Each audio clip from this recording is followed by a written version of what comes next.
Another thing that many of you dealt with, thousands of people lost power for multiple days.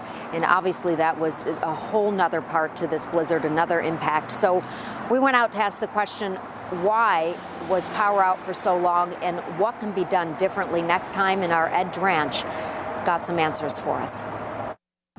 Tattered pieces of blue tarp are still bolted to the brick of this Elk Street building, remnants of that Christmas blizzard.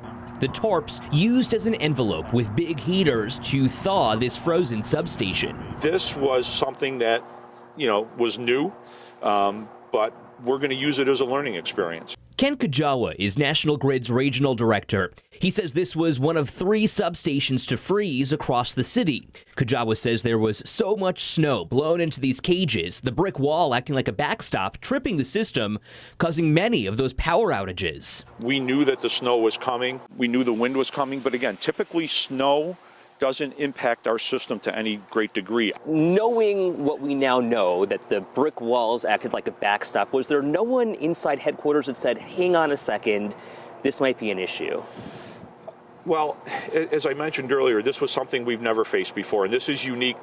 The stations that we have here in Buffalo are unique on our system with the way that they're designed. But we knew about this for a week, though. I mean, it wasn't a matter of surprise this blizzard hit. This was something that we had prepared for some time. Yeah. Well, we haven't had a blizzard to this degree in Buffalo in a long time. And I've been with National Grid for 30 years. We've never had this happen in my career here. At the height of the storm, the I-Team has learned National Grid had almost 150 broken power poles across 11 counties. In Erie County alone, some 40,000 National Grid customers were without power, some for days. Most power was back on by Wednesday after the storm, but among the last to be restored, some folks who live near the Jefferson Avenue tops and those in the Fruit Belt. By Wednesday morning, there was still no power on Landon, East Utica, Roar, Northland, Purdy, Orange. These are some of the poorest communities in our city. Right. Yet they are among the last to have had their power restored. So when we're restoring power to customers, the way that we approach a storm is we work the largest outages and then work our way down in terms of largest to smallest in terms of dedication of resources. So are you saying they're low priority? No, they're not low priority at all.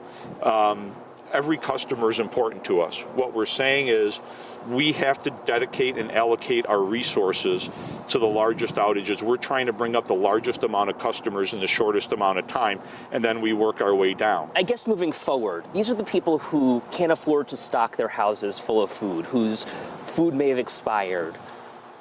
Is there a plan to really get into these communities and get their power back on faster?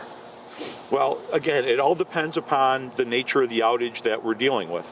When we're dealing with large-scale outages, our focus is to have as many resources on the ground as possible to get our customers back in as quickly as possible. Kajawa says these power outages weren't a resource issue, rather it was an access issue. Crews couldn't get where they needed to be because of the conditions, including the conditions around the substations that froze. 2 in East Buffalo and this one on Elk. Now, prevention and preparation are most important as the utility develops future plans to keep these substations online and the power flowing, flurries or blizzard. For the I-Team, Ed Dranch, 7 News Buffalo.